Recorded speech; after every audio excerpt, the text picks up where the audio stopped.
সেই দ্বীপে তাদের সাথে দাজ্জালের সাক্ষাৎ হয়েছে। দাজ্জালের সাক্ষাৎ হওয়ার আগেও একটা বড় অদ্ভুত জন্তু সেখানে দায়িত্ব পালন করছিল। সেই অদ্ভুত জন্তু নিজেকে পরিচয় দিয়েছে যে আমি হচ্ছি গোয়েন্দা, আনাল জাসাসা। তারপরে সেই অদ্ভুত জন্তু তাদেরকে বলেছে, তোমরা যার কাছে এসেছো তিনি এই দিকে আছে, এগিয়ে যাও। সেখান থেকে এবার আমি আপনাদেরকে এখান থেকে পড়ে শোনাচ্ছি যে ওখানে দাজ্জাল কি বলছে এবং সেই জায়গাগুলো কোথায়। দাজ্জাল বলছে, জিজ্ঞেস করছে, আসআলুকুম আন নাখলিহা আন নাখলে বাইসান আখবিরুনি আন নাখলে বাইসান। বাইসান নামক খেজুর বাগান সম্পর্কে আমাকে তোমরা সংবাদ দাও। কুলনা আন আইয়ি শানিহা তাস্তাখবির। বাইসান নামক খেজুরের বাগান সম্পর্কে তুমি কি জানতে চাও? তখন দাজ্জাল উত্তরে বলছে, আসআলুকুম আন নাখলিহা। বাইসান নামক খেজুর বাগানে এখন খেজুর হয় কি না এ বিষয়ে আমাকে জানাও। হাল ইউসমির আমলা। তখন ওই তামিম আদ-দারি রাদিয়াল্লাহু তাআলা আনহু এবং তার সাথে যারা গেছে তারা উত্তরে বললেন, কুলনা নাআম, এখনো সেখানে খেজুর হয়। তখন দাজ্জাল উত্তরে বলছে, আমা ইন্নাহু ইউশিকু আল্লা তুসমির। জেনে রাখো অচিরেই সেই বাইসান নামক খেজুর বাগানে খেজুর হবে না। ক্বালা আখবিরুনি আন বুহাইরা আত-তাবারিয়া। তোমরা আমাকে বুহাইরা আত-তাবারিয়া, তাবারিয়া লেক, তাবারিয়া খাল সম্পর্কে জানাও। তাবারিয়া খাল সম্পর্কে তোমাকে কি বলবো? ক্বালা হাল ফিহা মা। সেখানে কি পানি আছে? তখন উত্তরে বলছে, হিয়া কাসীরাতুল মা, অনেক বেশি পানি আছে। ক্বালা আমা ইন্নামা আহায়ুশিকু আন ইয়াযহাব। জেনে রাখো অচিরেই সেই খালে পানি থাকবে না। ক্বালা আখবিরুনি আন আইনি যুগার। আইনে জোগার সম্পর্কে আমাকে জানাও। ক্বালু আন আইয়ি শানিন তাস্তাখবির। তুমি আইনে জোগার সম্পর্কে কি জানতে চাও?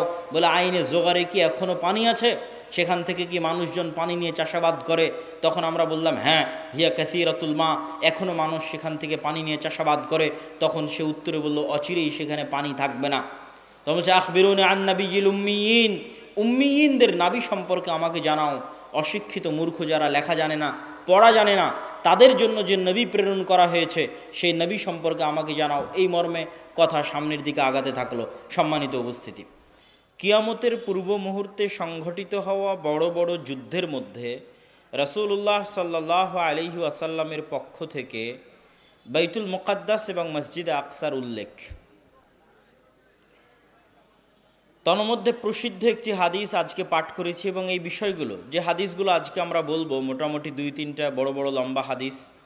এগুলোর সঠিক ব্যাখ্যা, এক্সাক্ট ব্যাখ্যা ততক্ষণ পর্যন্ত করা সম্ভব নয় যতক্ষণ না এই জিনিসগুলো ঘটতেছে। কেননা এগুলো রাসূলুল্লাহ সাল্লাল্লাহু আলাইহি ওয়াসাল্লাম বলেছেন ভবিষ্যৎকে সামনে রেখে, আর সেই ভবিষ্যৎ আমরা এখন দেখতে পাচ্ছি না। অনেক কিছু গত 1400 বছরে আমাদের কাছে অস্পষ্ট ছিল, আজ পানির মতো স্পষ্ট।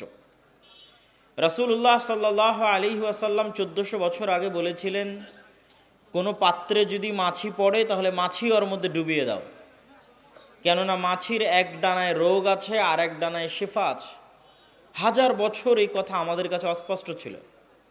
আজ বিজ্ঞান এসে যখন গবেষণা করছে যে মাছির একটি ডানা পানিতে ডুবানোর পরে তাতে কি পরিমাণ জীবাণু থাকে, আর উভয় ডানা ডুবানোর পরে কি পরিমাণ জীবাণু থাকে, এই মর্মে যখন বিশ্ববিদ্যালয়গুলোতে thesis, research paper, PhD degree হচ্ছে এবং প্রমাণিত হচ্ছে যে না আল্লাহর নবীর কথা ঠিক সাল্লাল্লাহু আলাইহি ওয়াসাল্লাম, তখন এই কঠিন বিষয়টা আমাদের কাছে স্পষ্ট হয়ে যাচ্ছে। এরকম আজকে আমরা যে হাদিসগুলো বলবো এগুলো অদ্যবধি অস্পষ্ট, কিন্তু যেই দিন ঘটবে সেই কালের মানুষদের কাছে এগুলো পানির মতো স্পষ্ট হিসেবে ধরা দিবে। রাসূলুল্লাহ সাল্লাল্লাহু আলাইহি ওয়াসাল্লাম বলছেন, আন মুআয ইবনে জাবাল রাদিয়াল্লাহু তাআলা আনহু আন্নাহু ক্বাল ক্বালা রাসূলুল্লাহ সাল্লাল্লাহু আলাইহি ওয়াসাল্লাম। মুআয ইবনে জাবাল রাদিয়াল্লাহু তাআলা আনহু হতে বর্ণিত, তিনি বলেন, রাসূল সাল্লাল্লাহু আলাইহি ওয়াসাল্লাম বলেছেন, উমরান বাইতুল মাকদিস খারাব ইয়াসরিব। বাইতুল মাকদিসের আবাদ হওয়া, মদিনার ধ্বংস হওয়া। ওয়া খারাব ইয়াসরিব, আর মদিনার ধ্বংস হওয়া খুরুজুল মালহামা, মহাযুদ্ধের সংঘটিত হওয়া। ওয়া খুরুজুল মালহামা ফাতহু কুস্তুনতুনিয়া, আর মহাযুদ্ধ আরম্ভ হওয়া মানে কুস্তুনতুনিয়া বিজয় হওয়া। ওয়া ফাতহু কুস্তুনতুনিয়া খুরুজুদ দাজ্জাল, আর কুস্তুনতুনিয়া বিজয় হওয়া মানে দাজ্জাল বের হওয়া। পরপর রাসূলুল্লাহ সাল্লাল্লাহু আলাইহি ওয়াসাল্লাম এই জিনিসগুলো বলছেন, তথা এগুলো একটার পর আর একটা ঘটবে। উমরান ও বাইতুল মাকদিস, মসজিদে আকসা যেই দিন আবাদ হবে সেই দিন মদিনা ধ্বংস হবে বা অনাবাদ হবে।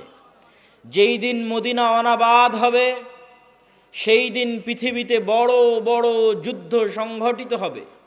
যেই দিন পৃথিবীতে সবচেয়ে বড় পৃথিবীর যুদ্ধ সংঘটিত হবে সেই দিন কুস্তুনতুনিয়া বিজয় হবে।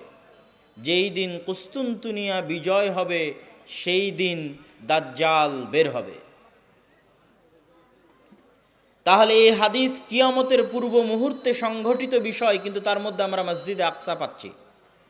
আমাদের আলোচনার টপিক হচ্ছে মসজিদে আকসা বা মসজিদে আকসার আশেপাশের যে অঞ্চল, যে এরিয়া, সেখানে বৃহৎ থেকে বৃহৎ যুদ্ধ সংঘটিত হবে কিয়ামতের পূর্ব মুহূর্তে। আমি হাদিসগুলোর বিস্তারিত ব্যাখ্যা একদম শেষে করব। তার আগে আমরা আরও কয়েকটি হাদিস রাসূলুল্লাহ সাল্লাল্লাহু আলাইহি ওয়াসাল্লামের পক্ষ থেকে দেখি। রাসূল সাল্লাল্লাহু আলাইহি ওয়াসাল্লাম বলছেন, ইয়ান্তাযিরু আও ইয়াখরুজু ৭০,০০০ ইয়াহুদি মিন আসবাহান মা'আদ দাজ্জাল। ইহুদিদের একটা অংশ দাজ্জালের অপেক্ষায় আছে, এবং যেই দিন দাজ্জাল বের হবে ইস্পাহানের ৭০,০০০ ইহুদি দাজ্জালের সঙ্গী হবে, এবং ওই ৭০,০০০ ইহুদি এবং দাজ্জাল মিলে ইয়াকতুলু মা'আল মুসলিমিন, মুসলমানদের বিরুদ্ধে যুদ্ধ করবে।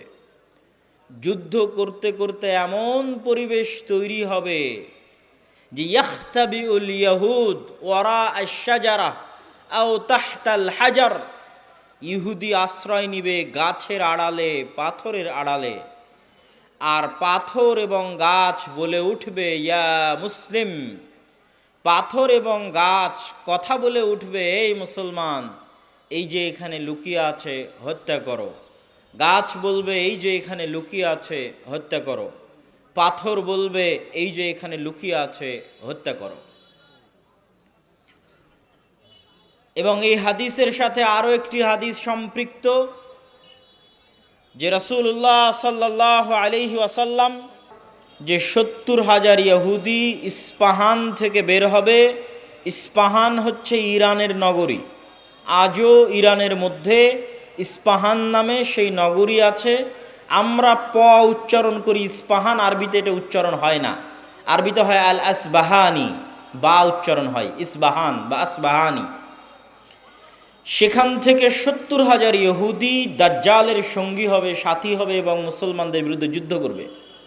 আর সেই যুদ্ধের অবস্থা কি হবে সেটাও আমরা দেখলাম। আরেকটি হাদিস দেখি। عن عوف بن مالك رضي الله تعالى عنه أنه قال, আউফ ইবনে মালিক রাদিয়াল্লাহু তাআলা আনহু থেকে বর্ণিত, তিনি বলেন, আমি একদা রাসূলুল্লাহ সাল্লাল্লাহু আলাইহি ওয়াসাল্লামের নিকটে আসলাম। রাসূল সাল্লাল্লাহু আলাইহি ওয়াসাল্লাম আমাকে কিয়ামতের আলামত গণালেন, আমার হাতে গণালেন। তার মধ্যে একটি আলামত রাসূল সাল্লাল্লাহু আলাইহি ওয়াসাল্লাম বললেন, সায়াকুনু হুদনাতুন মা'আর রোম, ইয়ানি সাতাকুনু হুদনাতুন বাইনাল মুসলিমিন ওয়ার রোম। রোমান খ্রিস্টানদের সাথে মুসলমানদের একটি চুক্তি হবে, আর রোমান খ্রিস্টানেরা এবং মুসলমানেরা চুক্তিবদ্ধ হয়ে তৃতীয় কমন শত্রুর বিরুদ্ধে যুদ্ধ করবে।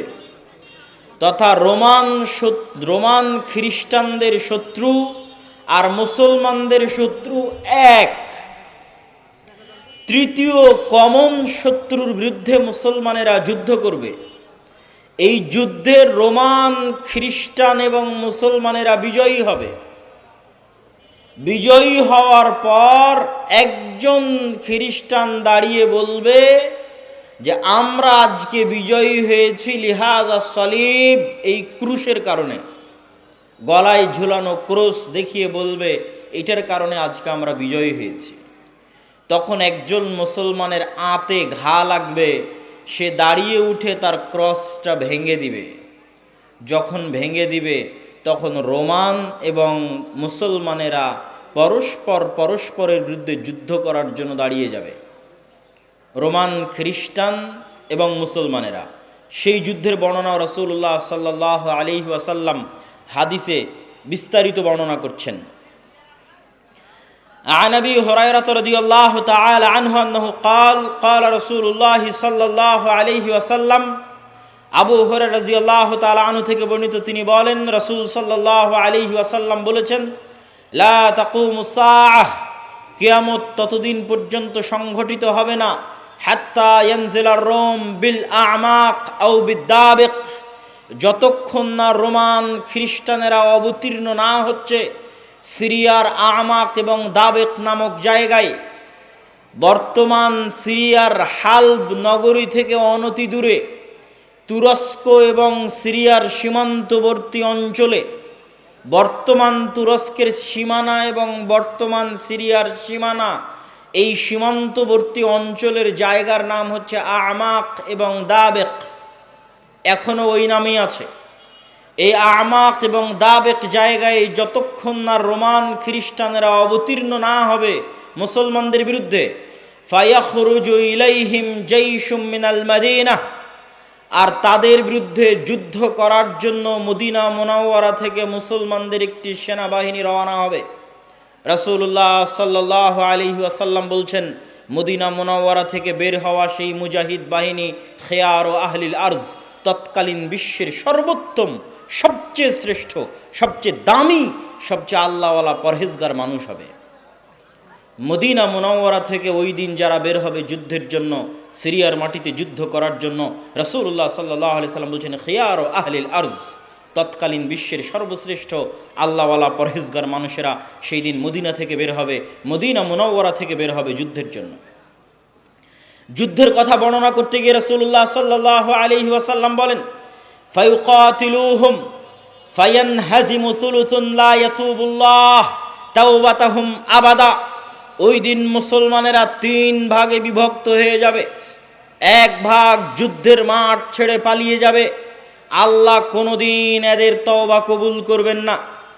একদল মুসলমান যুদ্ধের মাঠ ছেড়ে পালিয়ে যাবে, আল্লাহর নবী বলছেন সাল্লাল্লাহু আলাইহি ওয়াসাল্লাম, লা ইয়াতুব, আল্লাহ কোনোদিন তাদের তওবা কবুল করবেন না, আবাদা, কোনোদিন আল্লাহ সুবহানাহু ওয়া তাআলা তাদের তওবা কবুল করবেন না। ওয়ায়ুকতালু সুলুসুহুম, 3 ভাগের 1 ভাগ ওই যুদ্ধে মারা যাবে।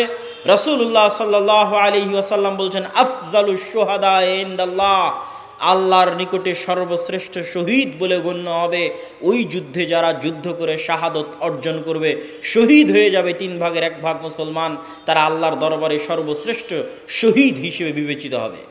রাসূলুল্লাহ সাল্লাল্লাহু আলাইহি ওয়াসাল্লাম বললেন, ওয়াইফতাতিহুস সুলুস, আর 3 ভাগের 1 ভাগ বিজয় লাভ করবে রোমানদের উপরে, 3 ভাগের 1 ভাগ বিজয় লাভ করবে রোমানদের উপরে। লা ইফতানুনা আবাদান, এরা কোনো দিন আর কিয়ামত পর্যন্ত ফিতনায় পতিত হবে না, এবং এদের হাত দিয়ে ইফতাতিহুনা কুস্তুনতুনিয়া, কুস্তুনতুনিয়া বিজয় হবে। কুস্তুনতুনিয়া কি? আগের হাদিসেও দেখেছেন, আল্লাহর নবী বলেছে বাইতুল মাকদেসের আবাদ হওয়া, মদিনার ধ্বংস হওয়া, মদিনার ধ্বংস হওয়া, মহাযুদ্ধের শুরু হওয়া, মহাযুদ্ধের শুরু হওয়া, কুস্তুনতুনিয়া বিজয় হওয়া, কুস্তুনতুনিয়া বিজয় হওয়া, দাজ্জালের বের হওয়া। কুস্তুনতুনিয়া হচ্ছে আজকের তুরস্কের ইস্তাম্বুল। আজকের তুরস্কের ইস্তাম্বুলকে আরবিতে বলা হয় কুস্তুনতুনিয়া, ইংরেজিতে বলা হয় কনস্টান্টিনিপল। কনস্টান্টিনিপল এবং বর্তমান নাম হচ্ছে ইস্তাম্বুল। তুরস্কের রাজধানী, যদিও আগে রাজধানী ছিল, এখন অফিসিয়াল রাজধানী নয়, অফিসিয়াল রাজধানী আঙ্কারা, কিন্তু তারপরও রাজধানীর মতো মান মর্যাদা যেই শহরের, সেটাই হচ্ছে ইস্তাম্বুল, কুস্তুনতুনিয়া, কনস্টান্টিনিপল। রাসূল সাল্লাল্লাহু আলাইহি ওয়াসাল্লাম বলছেন, ফায়াফতাতিহুনা কুস্তুনতুনিয়া, ওই যে একদল বিজয়ী হবে রোমানদের উপর, তাদের হাতে আল্লাহ কুস্তুনতুনিয়া, কনস্টান্টিনিপল বিজয় দান করবেন। ফাবাইনামা হুম ইয়ানকাসিমুনাল গানাইম, যখন এই সমস্ত বিজয়ী মুজাহিদরা গনিমতের মাল বন্টন করবে, এবং তাদের তরবারি ঝুলানো থাকবে গাছের সাথে, তখন একজন চিৎকার করে বলবে, সাহা ফীহিমুশ শাইতান ইন্নাল মাসীহা ক্বাদ খালাফাকুম ফি আহলিকুম, মাসীহুদ দাজ্জাল বের হয়ে গেছে আর তোমাদের বাড়িতে বাড়িতে মাসীহুদ দাজ্জাল প্রবেশ করতেছে।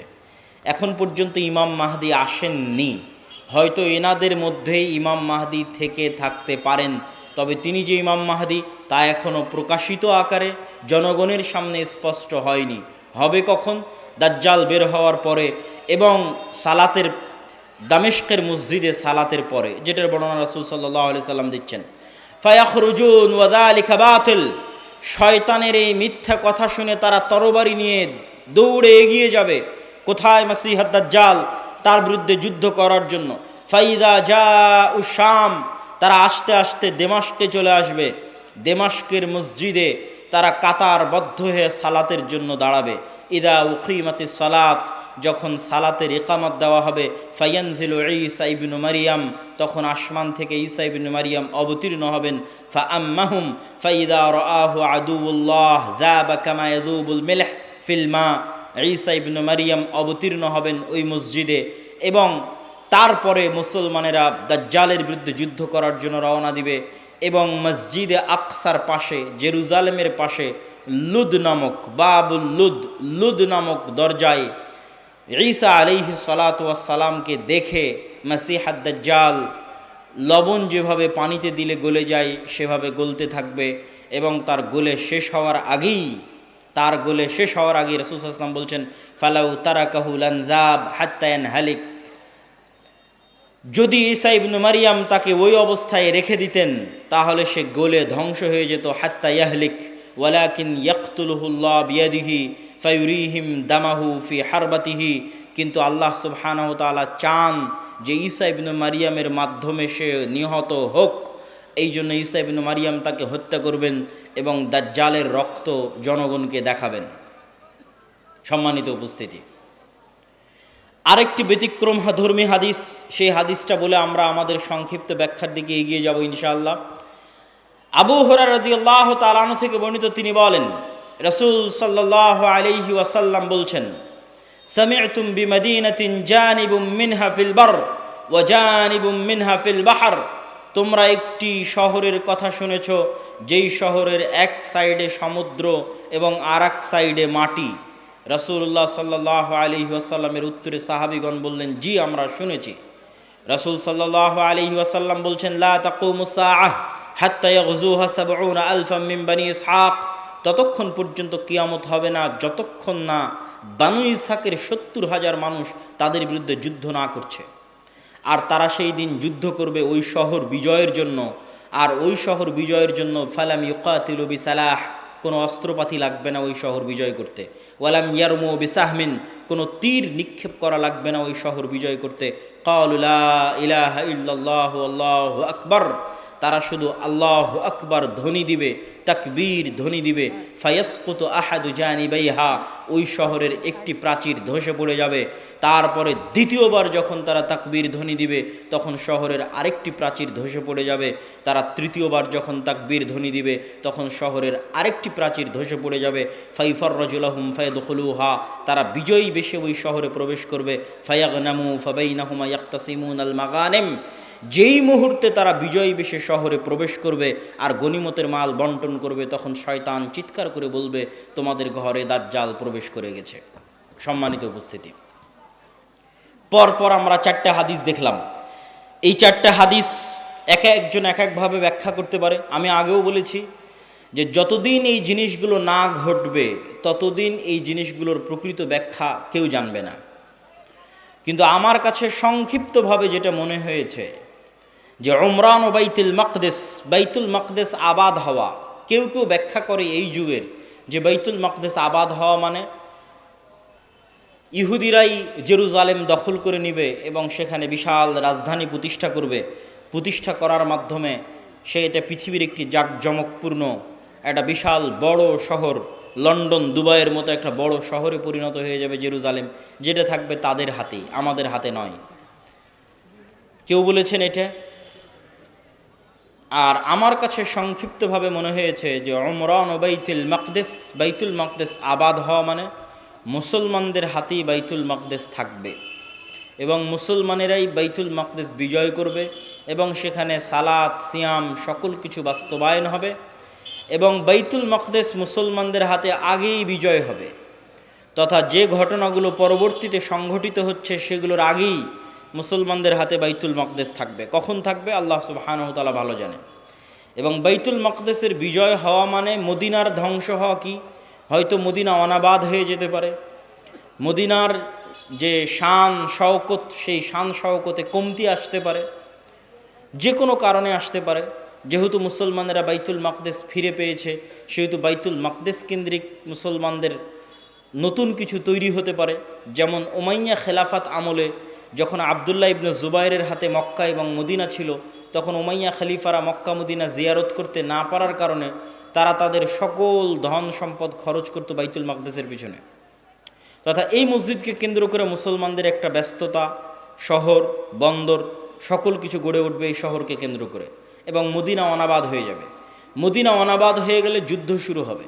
কোন যুদ্ধ? যেই যুদ্ধ আমরা আলোচনা করলাম, এই যুদ্ধকে রাসূল সাল্লাল্লাহু আলাইহি সাল্লাম বলছেন আল মালহামা আল কুবরা। এবং এই যুদ্ধের বর্ণনা দিতে গিয়ে অন্য হাদিসে রাসূলুল্লাহ সাল্লাল্লাহু আলাইহি ওয়াসাল্লাম বলেছেন যে এই যুদ্ধে এত বেশি পরিমাণ মানুষ মারা যাবে যে একটা উড়ন্ত পাখি যদি আকাশে উড়তে থাকে তাহলে উড়তে উড়তে সে ক্লান্ত হয়ে যাবে, কিন্তু লাশের সারি সে উড়ে শেষ করতে পারবে না, এত বেশি পরিমাণ মানুষ মারা যাবে এই যুদ্ধে। আর এই যুদ্ধের পরপরই কুস্তুনতুনিয়া বিজয় হবে, মানে আজ তো ইস্তাম্বুল মুসলমানদের হাতে আছেই। হাদিসের ভাষায় বোঝা যায় যে ইস্তাম্বুল একদিন মুসলমানদের হাতে থাকবে না। আজ আছে কিন্তু একদিন থাকবে না। তথা আজকের যে তুরস্ক, এটা আজকে মুসলমানদের হাতে থাকলেও হাদিস প্রমাণ করছে যে দাজ্জাল যেই মুহূর্তে বের হবে ওই মুহূর্তে কনস্টান্টিনোপল, ইস্তাম্বুল, তুরস্ক মুসলমানদের হাতে নাই, থাকবে না।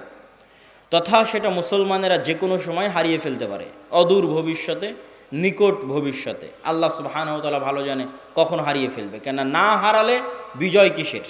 আর যেই বিজয়ের কথা রাসূল সাল্লাল্লাহু আলাইহি সাল্লাম বলছেন এই বিজয় নিকটে, কিয়ামতের নিকটবর্তী, দাজ্জাল বের হওয়ার পূর্ব মুহূর্তের বিজয়। সম্মানিত উপস্থিতি, তাহলে মোটামুটি যদি আমরা এই দুইটা জিনিসের ব্যাখ্যা এভাবে দাঁড় করাই যে বাইতুল মুকাদ্দাস আগেই মুসলমানেরা বিজয় করবে, সেটাই হচ্ছে বাইতুল মুকাদ্দাসের আবাদ। আর কুস্তুনতুনিয়া কিয়ামতের পূর্ব মুহূর্তে বিজয় হবে, তার অর্থ হচ্ছে কুস্তুনতুনিয়া মুসলমানেরা হারিয়ে ফেলবে, কনস্টান্টিনোপল মুসলমানেরা হারিয়ে ফেলবে। এখন হাদিসের আরও একটা অংশ ব্যাখ্যা করতে বাকি, রোম কারা? যে রোমানদের সাথে মুসলমানদের চুক্তি হবে এবং চুক্তির পরে সেই চুক্তি পুনরায় ভঙ্গ হয়ে মুসলমান এবং রোমানরা পরস্পর যুদ্ধ করবে, সেই যুদ্ধ, এই যুদ্ধ, সেই রোম কারা? এই বিষয়ে মুহাদ্দিসিনে কেরাম এবং মুফাসসিরিনে কেরামের মধ্যে মতভেদ হওয়ার সবচেয়ে বড় কারণ হচ্ছে আল্লাহর নবীর যুগে রোম বলতে যাদেরকে বোঝানো হতো তাদের রাজধানী ছিল কনস্টান্টিনোপল। আল্লাহর নবীর যুগে, মানে যেই সময়ে আল্লাহর নবী এই হাদিস বলতেছেন ওই সময়ে রোম বলে যাদের বোঝানো হতো তাদের রাজধানী তুরস্কের ইস্তাম্বুল, কনস্টান্টিনোপল। এবং মুসলমানেরা এটা কোনোদিনই বিজয় করতে পারেনি। মুসলমানেরা এটা বিজয় করেছে অনেক পরে, আজ থেকে 500 অথবা 600 বছর আগে। উসমানীয় খেলাফত আমলে মুসলমানেরা বিজয় করেছে, না উমাইয়া খেলাফত আমলে, না আব্বাসী খেলাফত আমলে কোনোদিন বিজয় হয়নি। ক্রুসেডের যুদ্ধ হয়েছে, তখনও মুসলমানরা ইস্তাম্বুল বিজয় করতে পারেনি। মঙ্গোলীয়রা মুসলমানদের বাগদাদে হত্যা করেছে, তখন মুসলমানরা ইস্তাম্বুল বিজয় করতে পারেনি। তারও পরে মুসলমানরা ইস্তাম্বুল বিজয় করেছে 1400 খ্রিস্টাব্দের দিকে মুহাম্মদ আল ফাতেহ। তো এই জন্য রাসূল সাল্লাল্লাহু আলাইহি ওয়াসাল্লাম যখন রোম শব্দ বলতেছেন হাদিসে মদিনায়, তখন রোম মানে বর্তমান তুরস্কের কনস্টান্টিনোপল, ইস্তাম্বুল। আর তৎকালীন এই রোমে যারা বসবাস করত তারা হচ্ছে অর্থোডক্স খ্রিস্টান। আর আজকে ইতালির যারা রোম, ইতালির রাজধানী রোম, ইউরোপের যারা খ্রিস্টান, আমেরিকার যারা খ্রিস্টান, তারা হচ্ছে ক্যাথলিক খ্রিস্টান। এবং তাদের মধ্যে বিশ্বাসগত এবং আকীদাগত পার্থক্য আছে অনেক বিষয়ে, পদ এবং পদবীগত পার্থক্য আছে। কৃষ্টি কালচার, সামাজিক আচার ব্যবহারগত পার্থক্য আছে। তাহলে রোম বলতে আমরা যদি তৎকালীন রোম ধরি, তথা অর্থোডক্স খ্রিস্টানদের হাতে যখন কনস্টান্টিনোপল ছিল, সেই অর্থোডক্স খ্রিস্টানেরা এখন বসবাস করে রাশিয়ায়। রাশিয়া এবং ইউক্রেনের যুদ্ধের অন্যতম একটা কারণ হচ্ছে ইউক্রেনে ইউরোপিয়ান এবং আমেরিকানেরা ক্যাথলিক খ্রিস্টানের চর্চা বাড়াচ্ছিল, যেটা রাশিয়া কখনোই চায় না যে তার আশেপাশের কোনো দেশে ক্যাথলিক খ্রিস্টানের চর্চা বাড়ুক, কেননা তারা মানে অর্থোডক্স খ্রিস্টান। এবং আমার এর উপর বিস্তারিত ভিডিও আছে ইতেসাম টিভিতে রাশিয়া এবং ইউক্রেনের উপর, যেখানে এই পয়েন্টে আরও বিস্তারিত ইন ডিটেইলস আলোচনা করা আছে। তাহলে আল্লাহর নবীর যুগের রোম যদি ধর্মীয় দৃষ্টিকোণ থেকে তাদের পরিচয় দেখি, যে আল্লাহর নবী যেই সময়ে হাদিস বলছেন ওই সময়ে রোম বলতে কাদের বোঝা হতো, তাহলে কনস্টান্টিনোপলে যে অর্থোডক্স খ্রিস্টানেরা ছিল তাদেরকে বোঝানো হতো। তারা আজ কোথায় আছে? তারা আজ রাশিয়াতে আছে। এবং রাশিয়া যে যুদ্ধগুলো লড়ে, সেই যুদ্ধগুলোর পিছনে অনেক ধর্মীয় কারণ আছে, যেটাও আমি আমার ওই ভিডিওতে স্পষ্ট আকারে ডকুমেন্টারি আকারে দেখিয়েছি, যে এই যুদ্ধগুলো শুধু বাহ্যিক কোনো কারণে লড়াই করা হয় না, বরং ধর্মীয় কারণে লড়াই করা হয়। যেমন আজকে ইসরায়েল এবং ফিলিস্তিনের যুদ্ধে ইসরায়েল যে যুদ্ধ করতেছে, এটা শুধু বাহ্যিক কোনো কারণ নয়, বরং এর পিছনে ধর্মীয় কারণ আছে, সেটাও বলবো বক্তব্যের শেষের দিকে ইনশাল্লাহ। আর যদি বলি যে না, তারা নয়, তাহলে ইতালির রাজধানী যে রোম, ইতালির রাজধানী রোম মানে আজকের ইউরোপ, আজকের আমেরিকা, যারা আমাদের বিরুদ্ধে ক্রুসেডের যুদ্ধ করার জন্য এসেছিল, কয়েক শতাব্দী আগে বাইতুল মুকাদ্দাস খ্রিস্টানেরা দখল করেছিল, সুলতান সালাহুদ্দিন আইয়ুবী বিজয় করেছিলেন, সেই ক্রুসেডাররা, তাদের সাথে মুসলমানদের চুক্তি হবে, তৃতীয় কোনো পক্ষের বিরুদ্ধে মুসলমানেরা তাদেরকে সাথে করে নিয়ে যুদ্ধ করবে, সেই যুদ্ধে রোমানরা আর মুসলমানেরা বিজয়ী হবে। তারপরে রোমানদের একজন বলবে এই ক্রুশের কারণে বিজয়ী হয়েছিলাম, এক মুসলমান উঠে ভেঙে দিবে, তখন আবার তারা পরস্পর মুখোমুখি দাঁড়িয়ে যাবে। আর এই যুদ্ধ হচ্ছে মালহামা, যেটা সিরিয়াতে হবে। আজকের যে ফিলিস্তিন, আজকের যে ইসরায়েল, এগুলোও সিরিয়া, আজকের যে জর্ডান, এগুলোও সিরিয়া, সেই যুদ্ধ হবে সিরিয়াতে। আর ওই যুদ্ধে মুসলমানদের হেডকোয়ার্টার হবে গোতা নামক জায়গায়, যে গোতা নামক জায়গাটি হচ্ছে সিরিয়ার রাজধানী দামেস্ক থেকে অনতি দূরে। আর সেই যুদ্ধে রোমানদের হেডকোয়ার্টার হবে আমাক এবং দাবেক নামক জায়গায়, যা বর্তমান সিরিয়া এবং তুরস্কের সীমান্তবর্তী অঞ্চলে এখনও সেই নামে সেই জায়গা পরিচিত এবং জানা যায়। সম্মানিত উপস্থিতি, আজকে দাজ্জালের যে লম্বা হাদিস আছে, সেই লম্বা হাদিস থেকেও দু একটা পয়েন্ট বলে এই মাটি, এই অঞ্চলের গুরুত্ব বোঝানোর আজকের এই পর্বের আলোচনার আমরা শেষের দিকে চলে যাব ইনশাআল্লাহ। দাজ্জালের হাদিস আপনারা সকলেই জানেন, কিন্তু সেই হাদিসে যে জায়গাগুলোর কথা দাজ্জাল বলেছে, আমরা সেটাই একটু সংক্ষিপ্তভাবে তুলে ধরব। আপনারা তামিম আদ-দারি রাদিয়াল্লাহু তাআলা আনহুর বিখ্যাত হাদিস, যদি শ্রদ্ধেয় শায়েখ আব্দুর রাজ্জাক বিন ইউসুফ তার বক্তব্য শুনে থাকেন তাহলে শুনতে আরও মজা লাগবে, কিন্তু আমি শুধু ব্যাখ্যা করব যে ওখানে দাজ্জাল যে জায়গাগুলোর কথা বলে ওই জায়গাগুলো কি এবং কোথায়। তো তামিম আদ-দারি রাদিয়াল্লাহু তাআলা আনহু তারা নৌকা নিয়ে সফরে বের হয়েছিলেন, 1 মাস সমুদ্রের মধ্যে ঘুরপাক খেতে থেকেছেন। ঘুরপাক খেতে খেতে যখন একটা দ্বীপে গিয়ে ঠেকেছেন, সেই দ্বীপে তাদের সাথে দাজ্জালের সাক্ষাৎ হয়েছে। দাজ্জালের সাক্ষাৎ হওয়ার আগেও একটা বড় অদ্ভুত জন্তু সেখানে দায়িত্ব পালন করছিল। সেই অদ্ভুত জন্তু নিজেকে পরিচয় দিয়েছে যে আমি হচ্ছি গোয়েন্দা, আনাল জাসসাসা। তারপরে সেই অদ্ভুত জন্তু তাদেরকে বলেছে, তোমরা যার কাছে এসেছো তিনি এই দিকে আছে, এগিয়ে যাও। সেখান থেকে এবার আমি আপনাদেরকে এখান থেকে পড়ে শোনাচ্ছি যে ওখানে দাজ্জাল কি বলছে এবং সেই জায়গাগুলো কোথায়। দাজ্জাল বলছে, জিজ্ঞেস করছে, আসআলুকুম আন নাখলিহা আন নাখলে বাইসান আখবিরুনি আন নাখলে বাইসান। বাইসান নামক খেজুর বাগান সম্পর্কে আমাকে তোমরা সংবাদ দাও। কুলনা আন আইয়ি শানিহা তাস্তাখবির। বাইসান নামক খেজুরের বাগান সম্পর্কে তুমি কি জানতে চাও? তখন দাজ্জাল উত্তরে বলছে, আসআলুকুম আন নাখলিহা, বাইসান নামক খেজুর বাগানে এখন খেজুর হয় কি না এ বিষয়ে আমাকে জানাও। হাল ইউসমির আমলা। তখন ওই তামিম আদ-দারি রাদিয়াল্লাহু তাআলা আনহু এবং তার সাথে যারা গেছে তারা উত্তরে বললেন, কুলনা নাআম, এখনও সেখানে খেজুর হয়। তখন দাজ্জাল উত্তরে বলছে, আমা ইন্নাহু ইউশিকু আল্লা তুসমির, জেনে রাখো অচিরেই সেই বাইসান নামক খেজুর বাগানে খেজুর হবে না। قال اخبروني عن بحيرة الطبرية, তোমরা আমাকে বুহায়রা তাবারিয়া, তাবারিয়া লেক, তাবারিয়া খাল সম্পর্কে জানাও। তাবারিয়া খাল সম্পর্কে তোমাকে কি বলবো? قال هل فيها ماء, সেখানে কি পানি আছে? তখন উত্তরে বলছে হিয়া কাসীরাতুল মা, অনেক বেশি পানি আছে। قال اما انما يوشك ان يذهب, জেনে রাখো অচিরেই সেই খালে পানি থাকবে না। قال اخبروني عن عين زغر, আইনে জোগার সম্পর্কে আমাকে জানাও। قالوا عن اي شأن تستخبر, তুমি আইনে জোগার সম্পর্কে কি জানতে চাও? বলে আইনে জোগারে কি এখনো পানি আছে? সেখান থেকে কি মানুষজন পানি নিয়ে চাষাবাদ করে? তখন আমরা বললাম হ্যাঁ, হিয়া কাসীরাতুল মা, এখনো মানুষ সেখান থেকে পানি নিয়ে চাষাবাদ করে। তখন সে উত্তরে বলল অচিরেই সেখানে পানি থাকবে না। তখন সে আখবিরুনি আন নাবিয়্যিল উম্মিয়িন, উম্মিয়িনদের নাবী সম্পর্কে আমাকে জানাও। অশিক্ষিত মূর্খ যারা লেখা জানে না, পড়া জানে না, তাদের জন্য যে নবী প্রেরণ করা হয়েছে সেই নবী সম্পর্কে আমাকে জানাও। এই মর্মে কথা সামনের দিকে আগাতে থাকলো। সম্মানিত উপস্থিতি, এখানে তিনটা জায়গার কথা বলেছে দাজ্জাল। আশ্চর্যজনক হলেও সত্য যে আজকের পৃথিবীতে এই তিনটি জায়গায়, তন্মধ্যে বাইসান নামক খেজুরের বাগান এবং জোগার নামক ঝর্ণা, এই তিনটাকে এক্সাক্ট চিহ্নিত করা খুব কঠিন হয়ে যায়। বিশেষ করে আইনে জোগারকে এক্সাক্ট চিহ্নিত করা যে এইটা আইনে জোগার, এটার বিষয়ে নিশ্চিত কেউ গবেষকরা এখন পর্যন্ত তথ্য দিতে পারেনি।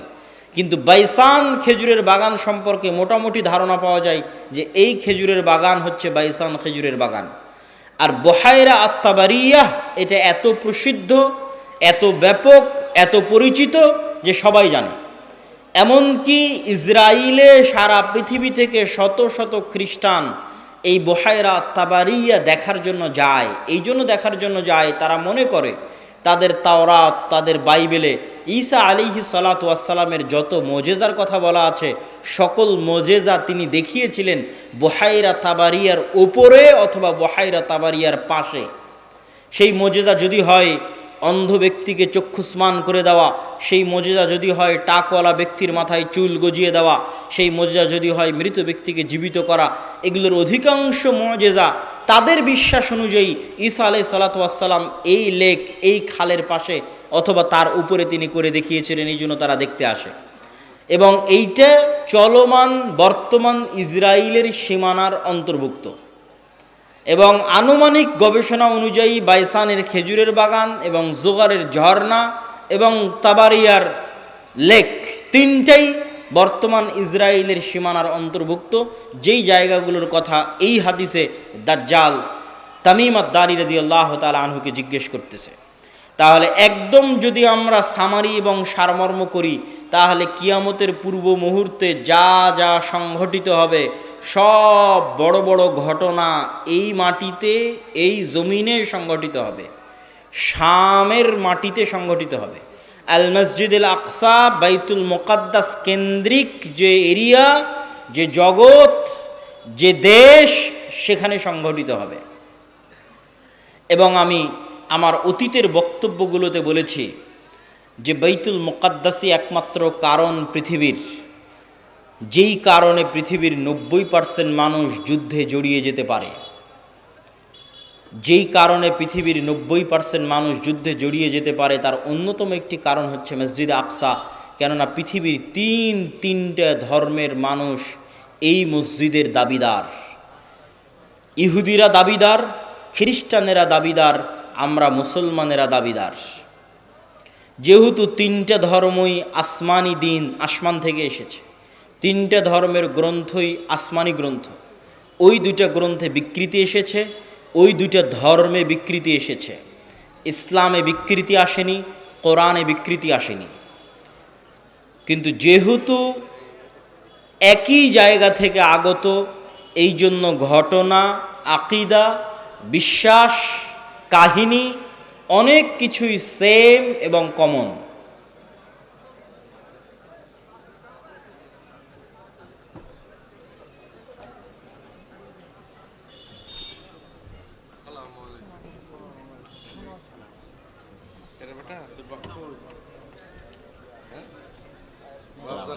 ভালো।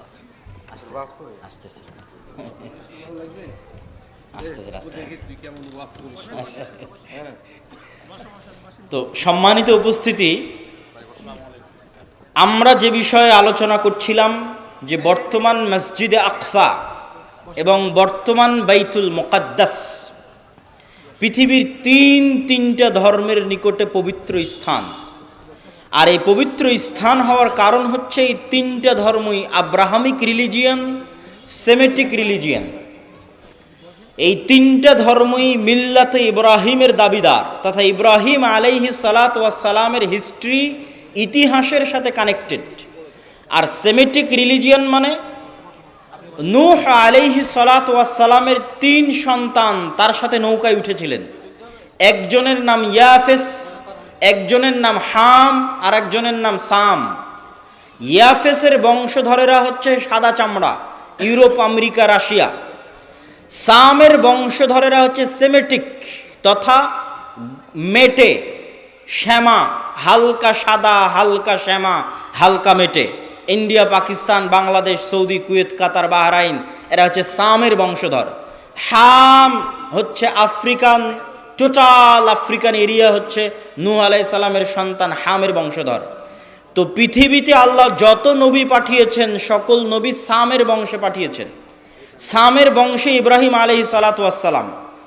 এই জন্য একটা মজার জিনিস, যারা অনলাইনে আমাদের দেখছেন তারা মনে রাখতে পারেন যে কালার ডিসক্রিমিনেশনের শিকার যারা হন ইউরোপ এবং আমেরিকায়, গায়ের রঙের কারণে ডিসক্রিমিনেশনের শিকার হওয়া, বৈষম্যের শিকার হওয়া, কেননা তাদের মধ্যে একটা আভিজাত্য বোধ কাজ করে যে আমি হচ্ছি সাদা চামড়ার, আর এশিয়া থেকে যারা এসেছে তারা সাদা চামড়ার নয়। আপনি দীর্ঘদিন থাকলে এই জিনিসটা ভিতর থেকে অনুভব করতে পারবেন, এই বৈষম্য।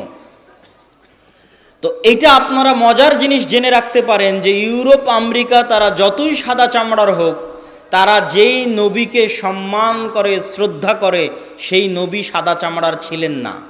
মানে ঈসা আলাইহিস সালাতু ওয়াস সালাম, ঈসা আলাইহিস সালাতু ওয়াস সালামের গায়ের রং আর আমার নবী মুহাম্মদ সাল্লাল্লাহু আলাইহি ওয়াসাল্লামের গায়ের রং এক। মানে শ্যামা, মেটে, সাদা চামড়ার সাদা নয়। তথা গোটা ইউরোপ এবং আমেরিকার মানুষ যেই নবীর অনুসারী, যেই নবীর মূর্তি তাদের গির্জায় বানিয়ে রেখেছে, যেই নবীর মা মারিয়াম আলাইহা সালাতু ওয়াস সালামের মূর্তি তাদের গির্জায় বানিয়ে রেখেছে, তারা কেউই সাদা চামড়ার ছিলেন না। এই জন্য বলেছি সেমেটিক রিলিজিয়ান। তথা আল্লাহ সুবহানাহু তাআলা সামের বংশে সকল নবী দিয়েছে, ইব্রাহিমের বংশে পরবর্তী সকল নবী পাঠিয়েছে। পৃথিবীর তিনটা ধর্ম ইব্রাহিম আলাইহিস সালাতু ওয়াস সালামের মিল্লাতের দাবিদার। এর কিছু কমন উদাহরণ আপনাকে দিই। ইব্রাহিম আলাইহিস সালাতু ওয়াস সালামকে আমরা বলি ইব্রাহিম, তারা বলে আব্রাহাম।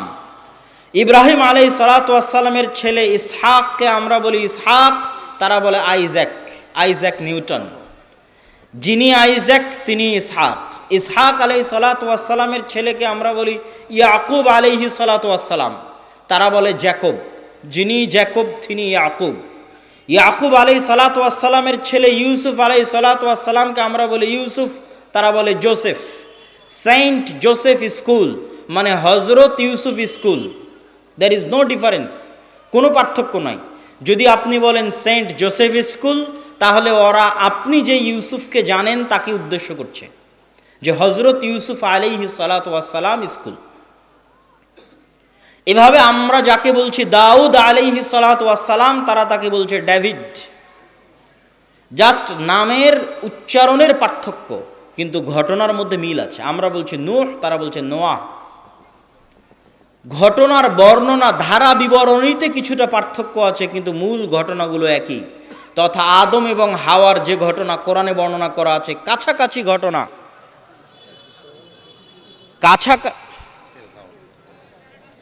কেমন আছেন আপনি? অনেকদিন দেখা সাক্ষাৎ, বাইরে গেছিলাম তো ইংল্যান্ডে, ওখান থেকে মাস্টার্স করে আসলাম। যে 1 বছরে একটা মাস্টার্স করে আসলাম ইংল্যান্ড থেকে। জি, ইসলামিক ব্যাংকের উপর, ইসলামিক ব্যাংকিং সিস্টেমের উপর। এই তানজিল ভাই, আব্বুকে ডেকে নিয়ে আসেন। নিয়ে আসতেছেন? হ্যাঁ বলতেছি, বক্তব্য শেষের দিকে চলে যাচ্ছি, দেখেন। হ্যাঁ হ্যাঁ। বলবো ইনশাআল্লাহ, আমি বুঝাবো, বক্তব্যের মধ্যে বলবো। ইসলামিক, আলহামদুলিল্লাহ, ইসলামিক ব্যাংকিং এবং ইসলামিক ফাইন্যান্সের উপর মাস্টার্স করা। তাদের কি শরীয়ত মোতাবেক কি আমার বুঝে তো মনে হয় না শরীয়ত মোতাবেক, সব ভালো থাকে।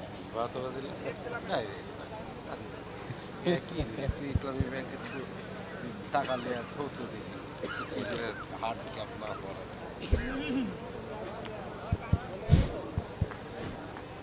সম্মানিত উপস্থিতি, তো আমরা আলোচনা করছিলাম ইহুদি, খ্রিস্টান এবং ইসলাম, এই তিনটা ধর্ম আব্রাহামিক রিলিজিয়ান। এই জন্য ঘটনার ধারা বিবরণীতে পার্থক্য হলেও মূল ঘটনা একই। তথা তাওরাত এবং ইঞ্জিলে আজও লেখা আছে যে মানুষ বানর থেকে তৈরি হয়নি, মানুষ আদম আলাইহিস সালাম থেকে তৈরি হয়েছে।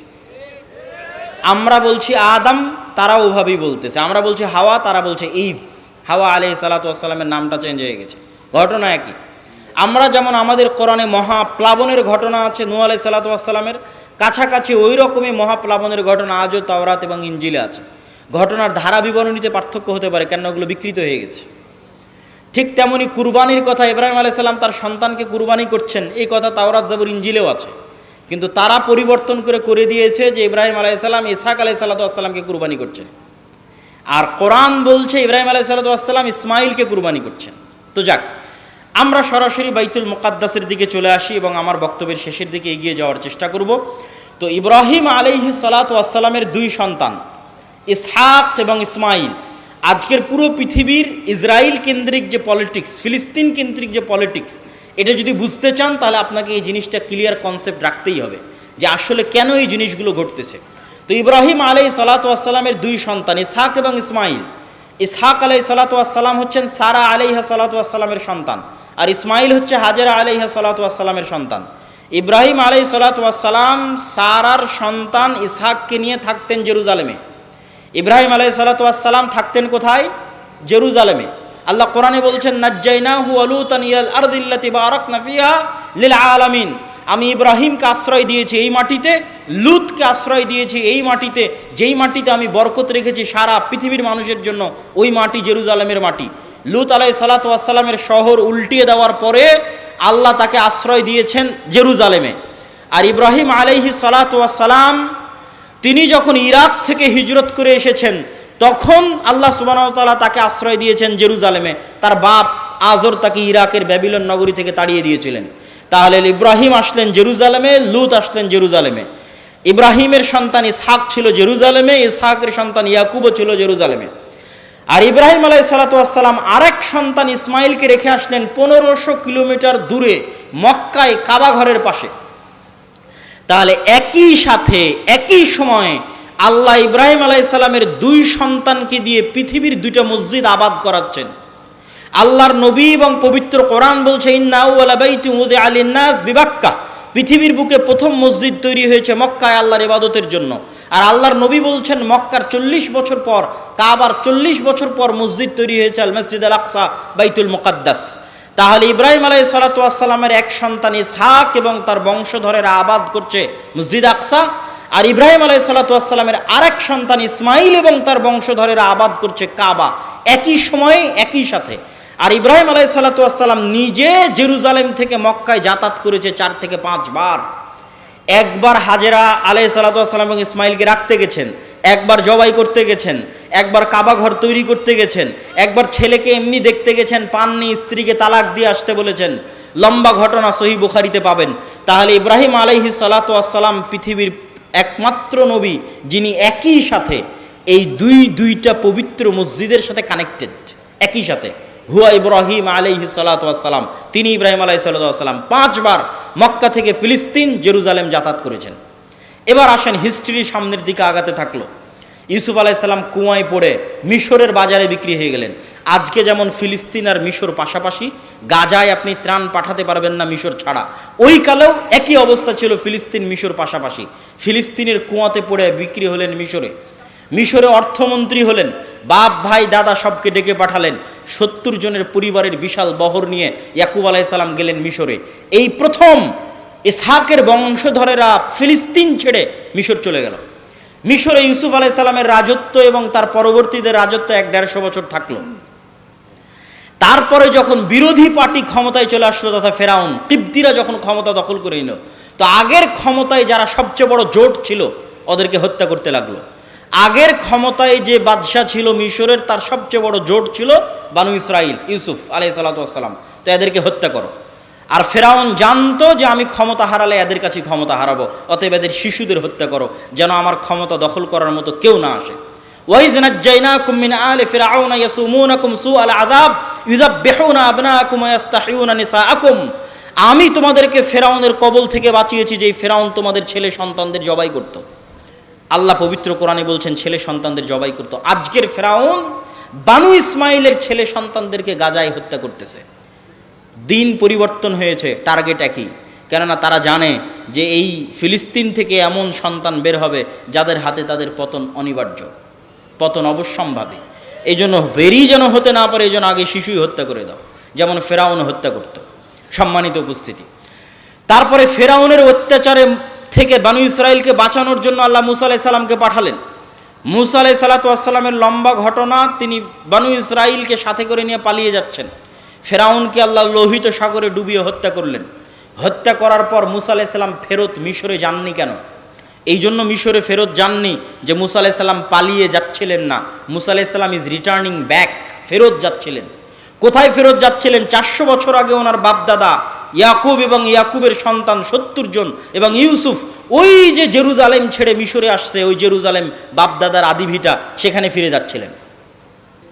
ইতিহাসের সত্য মিথ্যা জানা যায় না, কিন্তু ইতিহাসে লেখা আছে যে ইউসুফ আলাইহিস সালাম মিশরে মারা গেলেও তাকে তিনি ওসিয়ত করে গেছিলেন কবর দেওয়ার জন্য জেরুজালেমে। আর মুসা আলাইহিস সালামের কথা তো সহিহ বুখারীতে রাসূল সাল্লাল্লাহু আলাইহি ওয়াসাল্লাম বর্ণনা করতেছেন, যেটা ধারা বিবরণীতে আমি আসব। তো আপনি যদি আজকের ম্যাপে দেখেন লোহিত সাগর পার হয়ে ফিলিস্তিনে যাবেন, মিশর থেকে লোহিত সাগর ক্রস করে ফিলিস্তিনে যাবেন, গুগল ম্যাপে দেখবেন ফিলিস্তিনে ঢুকার আগে বিশাল মরুভূমি, সিনাই মরুভূমি। আর ওই ফিলিস্তিনে তখন বসবাস করত তৎকালীন বিশ্বের সবচেয়ে শক্তিশালী গোত্র, তাদের নাম আমালেকা গোত্র। তো ওদের সাথে যুদ্ধ করে জিতে জেরুজালেম জয় করতে হবে, এই জন্য অপেক্ষায় বসে আছেন সিনাই মরুভূমিতে।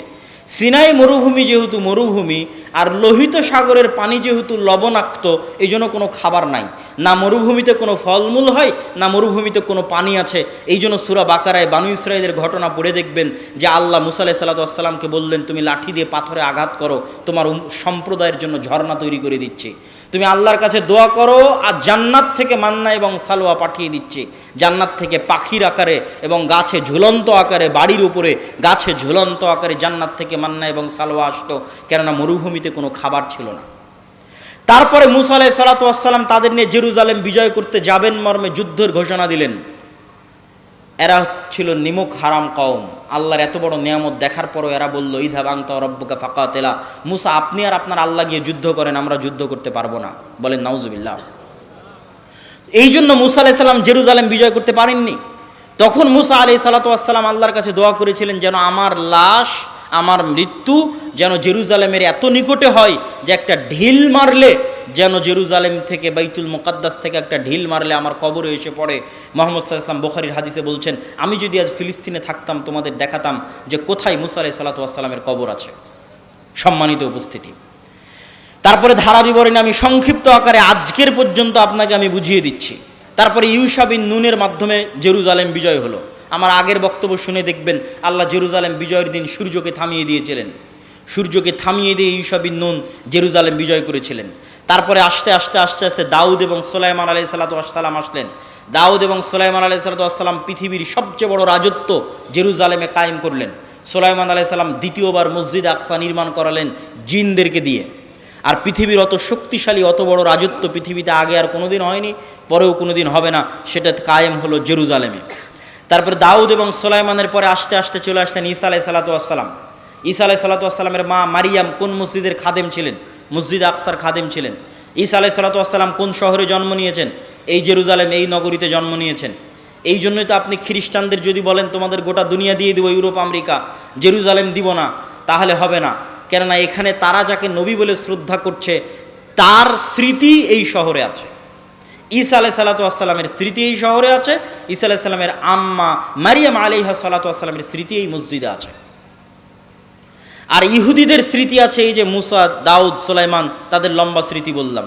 ইয়াহইয়া এবং জাকারিয়া আলাইহিমুস সালাতু ওয়াস সালাম এই শহরেই ছিলেন। ঈসা আলাইহিস সালাতু ওয়াস সালাম দিয়ে আল্লাহ বানু ইসরাইলের নবী দেওয়া বন্ধ করে দিলেন। ওই যে ইসহাক আলাইহিস সালাতু ওয়াস সালাম থেকে শুরু হয়ে গোটা দুনিয়ার হিস্ট্রি আপনাকে 5 মিনিটে বলে দিলাম।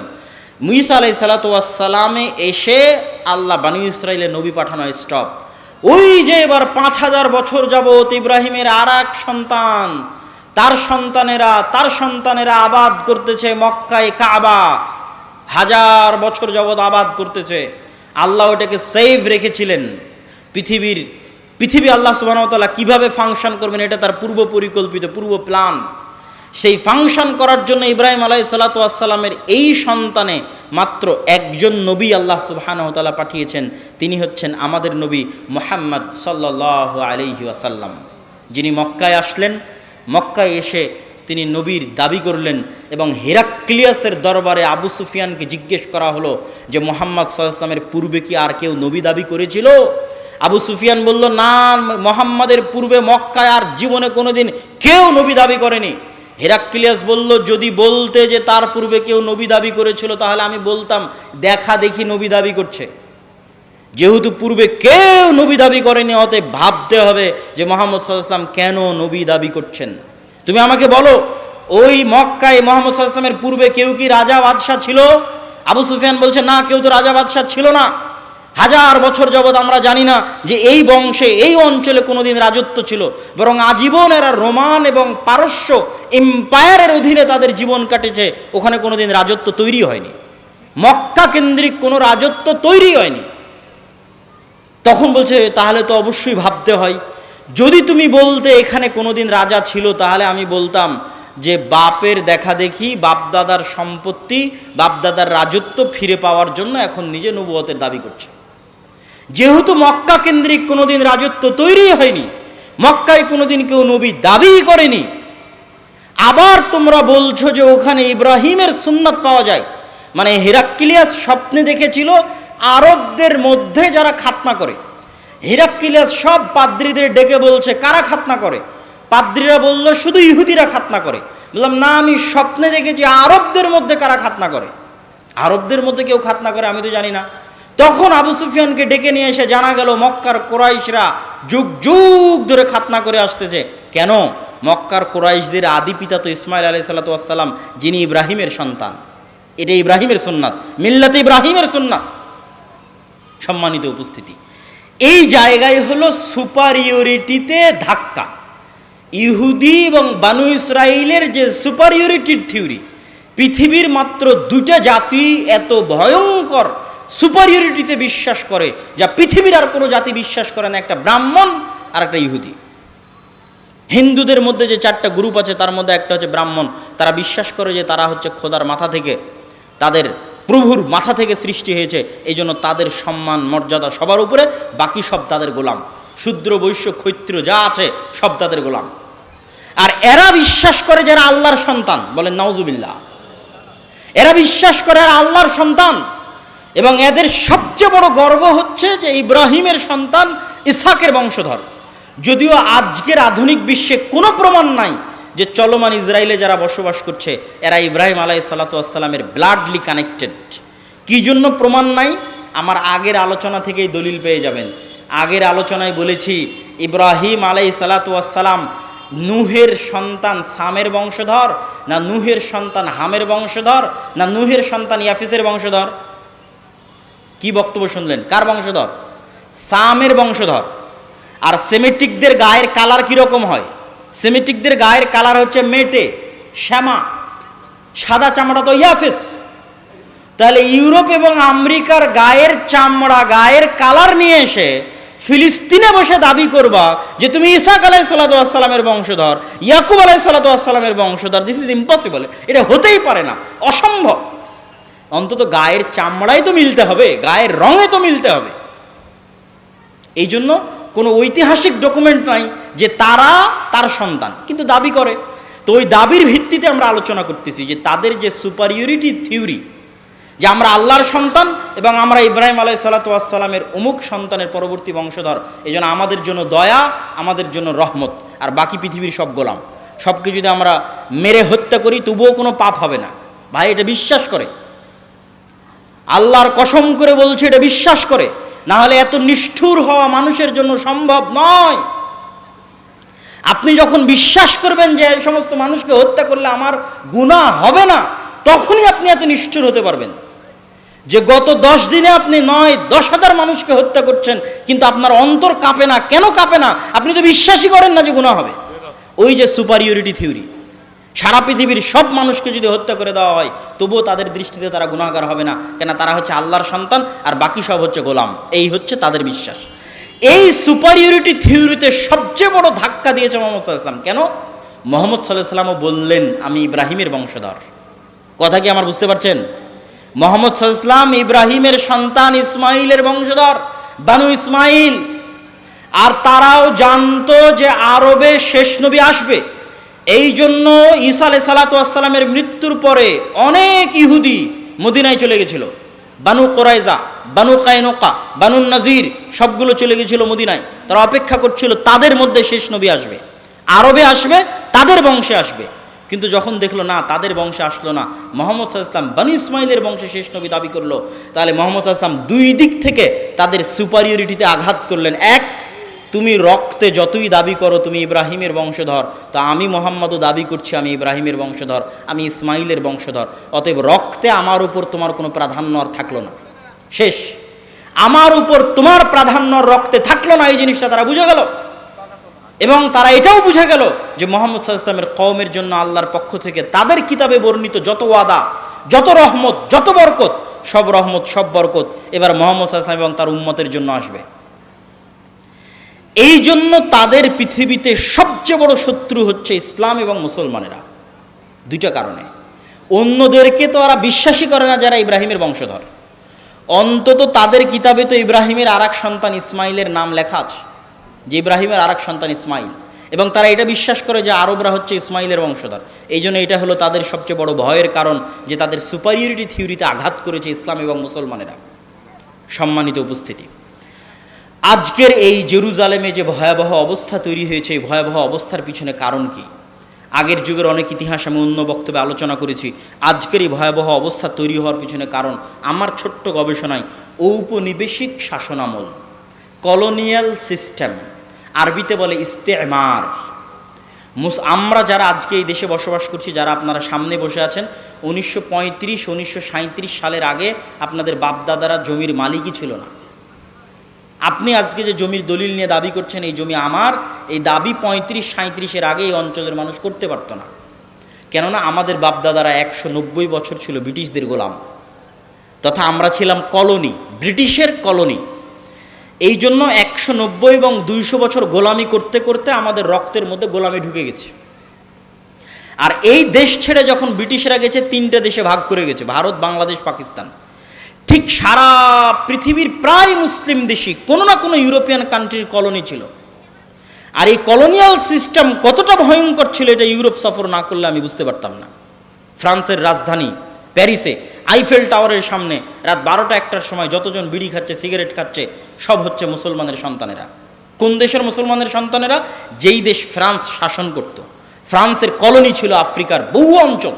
আজ বহু অঞ্চল বিদ্রোহ করতেছে, নাইজার, আলজেরিয়া, বহু অঞ্চল বিদ্রোহ করতেছে ফ্রান্সের বিরুদ্ধে। তো ওই সমস্ত অঞ্চলগুলো কলোনি ছিল।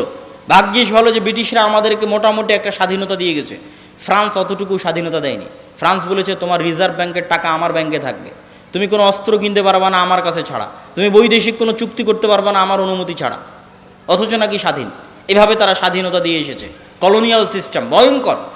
তো ঠিক আজকের যেই শাম, আজকের যেই ফিলিস্তিন, ইসরায়েল, জর্ডান, লেবানন, কাতার, দুবাই, বাহরাইন, এগুলো আজ থেকে 50-60 বছর আগে ছিলই না। আসতেছে তো নিয়ে আসো, দান যেহেতু বলতেছো, না নিয়ে আসলে কেমন করবো? ও তো আচ্ছা আচ্ছা আচ্ছা আচ্ছা, ঠিক আছে ঠিক আছে, বুঝতে পেরেছি। ওকে ওকে, বুঝতে পেরেছি, ঠিক আছে, জাযাকাল্লাহ খাইর। তো আমি আমার বক্তব্যের শেষের দিকে চলে আসছি। তো যখন ব্রিটিশরা এই অঞ্চল ছেড়ে যায়, এগুলো কোনো দেশই ছিল না।